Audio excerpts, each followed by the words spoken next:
पुन्हा डायक्लोरोमिथेन, त्याचे युजेस पाहिजे, त्याचे इफेक्ट जे आहेत, इफेक्ट्स काय होतात ते आपल्याला पाहिजेत.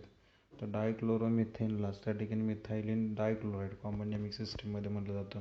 त्याचा केमिकल फॉर्म्युला CH2Cl2 आहे. ठीक आहे.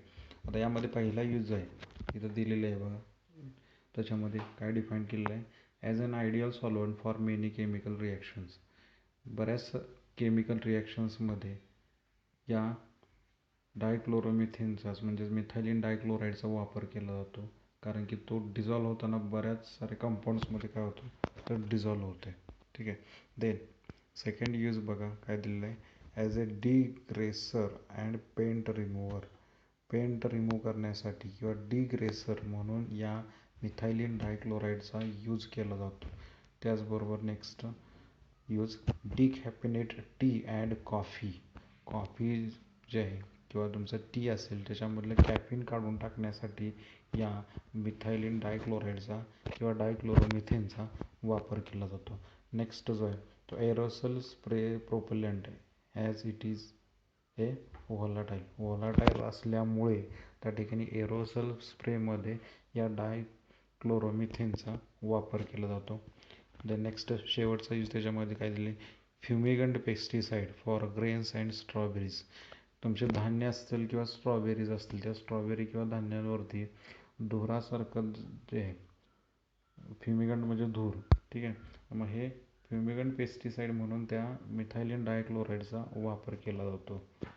देन नेक्स्ट आता यामध्ये याचे युजेस झाल्यानंतर इफेक्ट जे आहेत ते इफेक्ट्स काय होतात आपल्या बॉडीवरती, जर आपण त्या डायक्लोरोमिथेनच्या कॉन्टॅक्टमध्ये जर आलो तर एक्झॅक्टली त्याच्या आपल्या बॉडीवरती कोणते इफेक्ट होतात हे व्हायचं आहे. इफेक्टमध्ये काय दिलेलं आहे, पहिला effect, exposure to small level of methylene dichloride in air causes slightly impaired hearing and vision. म्हणजे आपली दृष्टी असेल किंवा आपल्या ऐकण्याची कपॅसिटी असेल त्याच्यावरती त्या ठिकाणी काय होते, त्याचा परिणाम होतो ज्यावेळेस आपण इनहेलेशन करू त्यावेळेस या डायक्लोरोमिथेनचं. एअरमधून जर आपण त्या ठिकाणी इनहेल केलं तर आपल्या ऐकण्याची आणि बघण्याची जी दृष्टी जी आहे ती त्या ठिकाणी काय होते, कमी होते. नेक्स्ट जो इफेक्ट आहे, higher level of methylene chloride in air causes dizziness. आता डेझिनेस म्हणजेच काय, तर त्याच्यामध्ये चक्कर आल्यासारखं वाटतं. निओसा म्हणजे मळमळल्यासारखं वाटतं त्याच्यामध्ये. त्याच्यानंतर टिंगलिंग म्हणजे थोडंसं हातापायाला मुंग्या आल्यासारखं होतं, किंवा नंबनेस म्हणजे त्या ठिकाणी बधीरपणा येतो आपल्या बोटांना किंवा त्या ठिकाणी फिंगर्सना. त्या ठिकाणी काय होतं आहे, तर बधीरपणा आल्यागत होतं. कशामुळे, तर हायर लेवल जर मिथायलिन क्लोराईडचं आपण इनहेल केलं तर. देन नेक्स्ट काय दिलं आहे, direct contact of methylene chloride with skin causes intense burning and mild redness of skin. जर आपण मिथायलिन क्लोराईडचा जर कॉन्टॅक्ट आपल्या स्किनशी जर आला तर त्या ठिकाणी काय होतं, बर्निंग होतं आणि थोडंसं आपली स्किन जी आहे ती लालसर होते. ठीक आहे. देन नेक्स्ट शेवटचा यूज शेवटचा इफेक्ट जो आहे तो काय दिला आहे, डायरेक्ट कॉन्टॅक्ट जर आला त्याचा आईबरोबर तर आपल्या आईचा जो कॉर्निया असतो तो कॉर्निया डॅमेज होण्याची शक्यता असते. जर आपण जास्त प्रमाणात त्या मिथायलिन डायक्लोराईडच्या संपर्कामध्ये जर आलो तर ते आईचा कॉर्निया, डोळ्याचा कॉर्निया जो आहे तो डॅमेज करण्याचं काम करतं. ठीक आहे. डायक्लोरोमिथेन. तर डायक्लोरोमिथेन नंतर ट्रायक्लोरोमिथेन. आता या ट्रायक्लोरोमिथेनला त्या ठिकाणी काय म्हटलं तर क्लोरोफॉर्म. कॉमनली लॅबोरेटरीमध्ये आपण बघतो क्लोरोफॉर्मची बॉटल, बऱ्याच साऱ्या आपण टेस्टसाठी हे क्लोरोफॉर्मचा वापर करतो. आता हे क्लोरोफॉर्म जे आहे त्याचा फॉर्म्युला काय, CHCl3. आता याचा वापर जो आहे तो ट्रायक्लोरोमिथेनचा किंवा क्लोरोफॉर्मचा कशासाठी केला जातो बघा.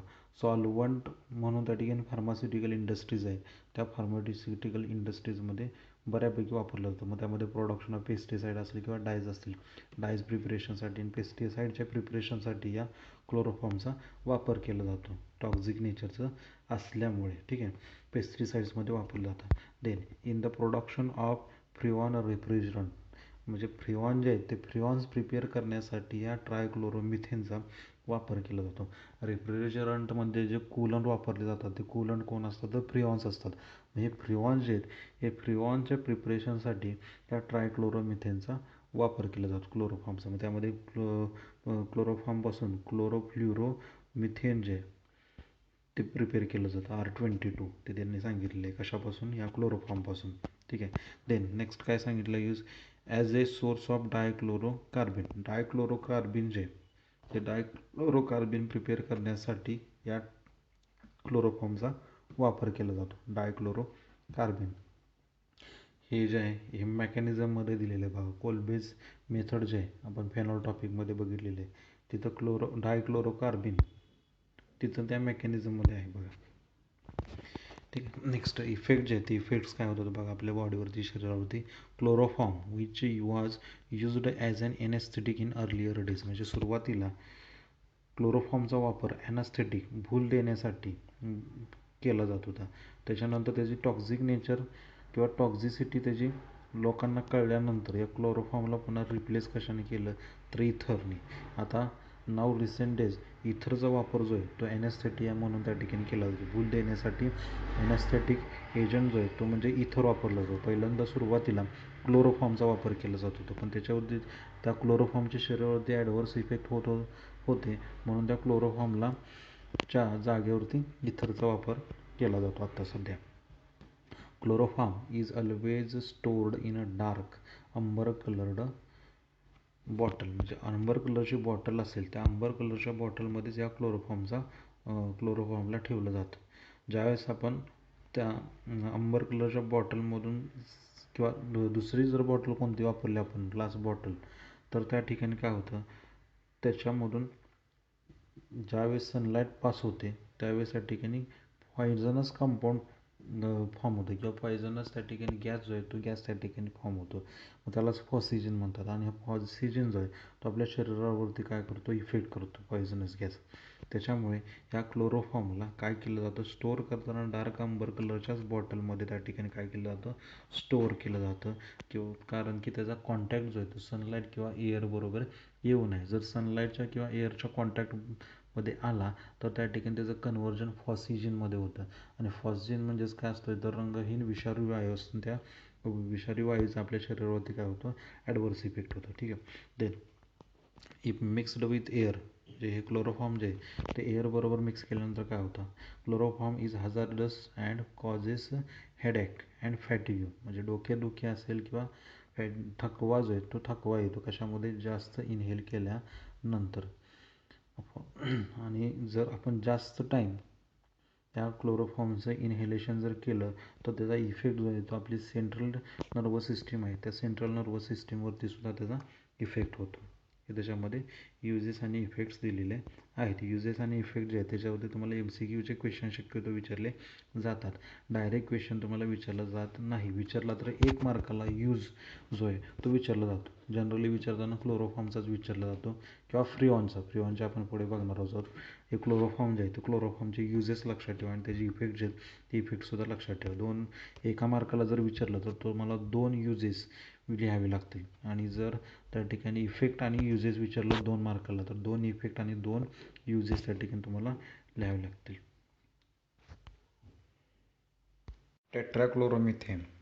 टेट्राक्लोरोमिथेनला त्या ठिकाणी कार्बन टेट्राक्लोराईड म्हणलं जातं. त्याचा केमिकल फॉर्म्युला CCl4.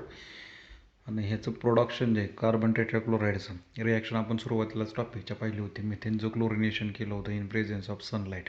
त्यावेळेस आपल्याला 4 वेगवेगळे प्रोडक्ट किंवा 4 वेगवेगळे डेरिव्हेटिव्ह मिळत होते. त्यामधलं शेवटचं डेरिव्हेटिव्ह म्हणजे कार्बन टेट्राक्लोराईड. हे या रिॲक्शनमध्ये आपल्याला लार्ज क्वांटिटीमध्ये प्रिपेअर करता येऊ शकतं. त्याच्यामध्ये युजेसमध्ये पहिला यूज काय? सॉल्वंट म्हणून त्या ठिकाणी फार्मास्युटिकल इंडस्ट्रीज जे आहेत त्यामध्ये वापर केला जातो. त्याचबरोबर ड्राय क्लिनिंग एजंट म्हणून त्या कार्बन टेट्राक्लोराईडचा वापर केला जातो. पेस्टिसाईड म्हणून त्या ठिकाणी इन्सेक्ट किलिंगसाठी त्याचा वापर केला जातो. देन मॅन्युफॅक्चर ऑफ रेफ्रिजरंटच्या मॅन्युफॅक्चरसाठी म्हणजे फ्रिऑन जे ते फ्रिऑन्स प्रिपेअर करण्यासाठी याचा वापर केला जातो. देन इफेक्ट्समध्ये जर पाहिलं तर इफेक्ट्समध्ये त्या ठिकाणी the most common effect observed on contact with CCl4 are eye irritation, डोळ्यांची खाज, त्याचबरोबर डेझिनेस, चक्कर आल्यागत होतं, हेडॅक, डोकं दुखतं किंवा त्या ठिकाणी निओसा मळमळल्यासारखं वाटतं, वॉमिटिंग आल्यासारखं होतं जर CCl4 जर इनहेल केलं तर. Then which can causes permanent damage to nerve cell. Nerve cell जे आहेत त्यांना डॅमेज करण्याचं काम एक कार्बन टेट्राक्लोराईड करतो आहे. In severe cases this effect can leads to stupor, laziness किंवा कोम्यामध्ये माणूस जाऊ शकतो किंवा त्या ठिकाणी अनकॉन्शियसनेस होऊन त्याची डेथसुद्धा होऊ शकते जर शरीरामध्ये गेलं तर जास्त प्रमाणात. Wien carbon tetrachloride is released into the air, it goes in the upper atmosphere and depletes the ozone layer which affects human skin leading to a cancer. म्हणजे थोडक्यात काय, हे कार्बन टेट्राक्लोराईड जर आपण एअरमध्ये एक्सपोज केलं तर ते त्या ठिकाणी काय करतं आहे, ओझनची थर जे ओझनची लेअर जे ओझनची लेअरला ब्रेक करतं आहे. आणि ज्यावेळेस ओझनची लेअर ब्रेक केली जाते त्यावेळेस सनलाईट जे किंवा सूर्याची किरणं जे आहेत ती शरीरावरती पडल्यानंतर त्या ठिकाणी कॅन्सर होण्याची शक्यता असते. स्किन कॅन्सर होण्याची शक्यता त्या ठिकाणी असते जर त्या ठिकाणी डायरेक्टली सनलाईट जे आहे ते आपल्या स्किनच्या कॉन्टॅक्टमध्ये आली तर, म्हणजे ओझनची लेअर ब्रेक झाल्यानंतर. देन त्याच्यानंतर टेट्राक्लोरोमिथेन नंतर आपल्याला फ्रिऑन आयोडोफॉर्म बघायचं आहे. आयोडोफॉर्मला त्या ठिकाणी काय म्हटलं तर ट्राय आयोडोमिथेन. केमिकल फॉर्म्युला काय आहे, CH3. आयोडोफॉर्म जे आहे त्याचा वापर कशासाठी केला जातो, मेडिसिनल पर्पजसाठी मेनली वापर केला जातो. दवाखान्यामध्ये गेल्यानंतर तुम्हाला ब्राऊन कलरचं एक लिक्विड जे आहे जखम वगैरे झाल्यानंतर त्या ठिकाणी लावलं जातं. वाउंड्स आणि सोर्स म्हणजे थोडक्यात काय, फोड वगैरे आला असेल किंवा त्या ठिकाणी जखम एखादी झाली असेल तर त्या जखमेच्या जागेवरती हे आयोडोफॉर्म लावलं जातं.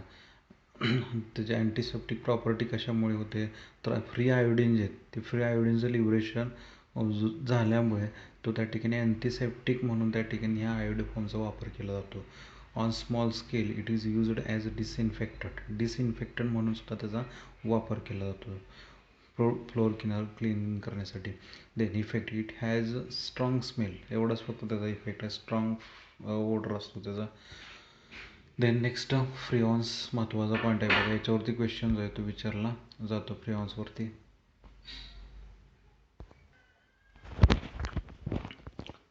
देन पुढचा महत्त्वाचा पॉईंट फ्रिऑन्सवरती क्वेश्चन जे आहेत तुम्हाला विचारले जातात. तर क्लोरोफ्लोरो कार्बन कंपाऊंड जे आहेत त्यांनाच त्या ठिकाणी काय म्हटलं जातं तर फ्रिऑन्स म्हटलं जातं. Chlorofluoro carbon compounds of methane and ethane are collectively known as freons. मग त्यामध्ये फ्रिऑन्स जे आहेत वेगवेगळ्या प्रकारचे असतात. मग काही इथेनचे फ्रिऑन्स आहेत, काही मिथेनपासून त्या ठिकाणी प्रिपेअर केले जातात फ्रिऑन्स. त्यामध्ये डायफ्लोरो मिथेन CCl2F2 किंवा ट्रायक्लोरोफ्लोरोमिथेन CCl3F किंवा डायफ्लोरोमिथेन CHClF2 हे जे आहेत फ्रिऑन्स त्याचा रेफ्रिजरंट म्हणून त्या ठिकाणी किंवा कूलिंग एजंट म्हणून रेफ्रिजरेटरमध्ये किंवा एअर कंडिशनर्स जे असतात त्याच्यामध्ये त्याचा वापर केला जातो. पण या फ्रिऑन्समुळे काय होतं, ओझनच्या लेअरचं डिप्लेशन होतं. मग जे सांगितलेलं तेच ओझनची लेअर जी आहे ती ब्रेक होते. देन या फ्रिऑन्सचा वापर जो आहे तो फायर एक्सटिंग्विशरमध्ये केला जातो. फायर एक्सटिंग्विशर जे आहेत ते आग विझवण्यासाठी आपण वापरतो. पण त्याच्यामध्ये ब्रोमिनेटेड फ्रिऑन जे आहेत ते ब्रोमिनेटेड फ्रिऑन्स फक्त वापरले जातात. देन नेक्स्ट काय यूज दिलेलं आहे, as in aerosol insecticides solvent for cleaning clothes and metallic surface.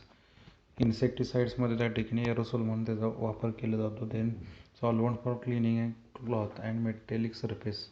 Then foaming agent in the preparation of foamed plastic जे आहे ते प्रिपेअर करण्यासाठी फोमिंग एजंट म्हणून याचा वापर केला जातो.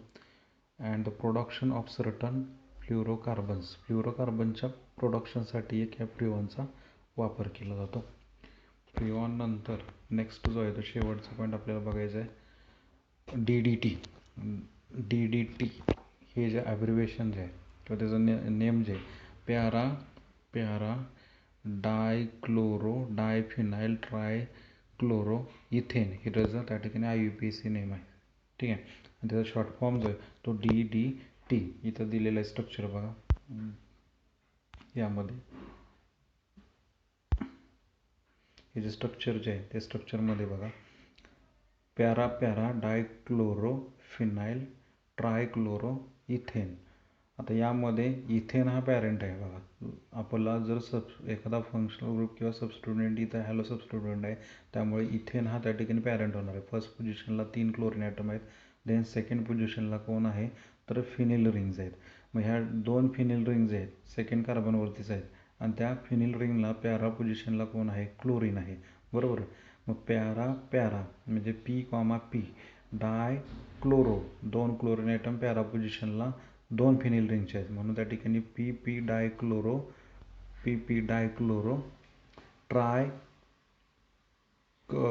ट्रायक्लोरो इथेन हे त्याचं कॉमन नेम आहे. कॉमन नेम हे त्याचं राहणार आहे.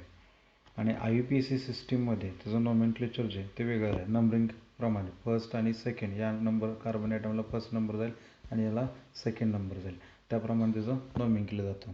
111 ट्रायक्लोरो, देन बिस.